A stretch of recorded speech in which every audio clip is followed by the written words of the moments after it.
Aké formy životného poistenia teda poznáme? Staršie typy životných poistení sú kapitálové a investičné životné poistenie.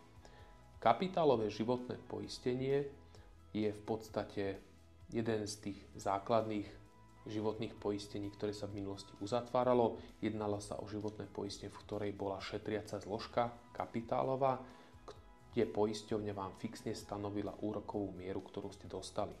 V roku 2000 napríklad bola priemerná úroková miera na úrovni 4%. Túto úrokovú mieru, ktorú ste dostali garantovanú celé obdobie trvania poistenia, stanovila ešte v tom čase Národná banka Slovenska.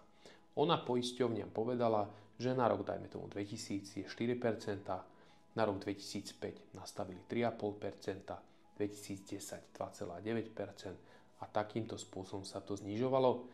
Aktuálne Národná banka Slovenska už neurčuje poisťovňam, aký úrok klientov majú dať, ale poisťovne si ich sami stanovia.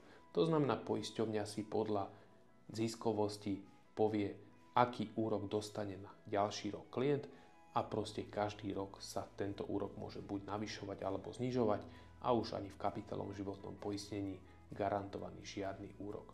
V minulosti na týchto úrokoch niektorí klienti aj zarobili. Jasné, že kapitálové životné poistenie bolo spojené aj s dosť vysokými poplatkami za to, že ste si vôbec cez poisťovňu šetrili a preto nebolo čudo, keď ste sa po 10-15 rokoch možno dostali aj pri lepšom úroku na bezziskovosť.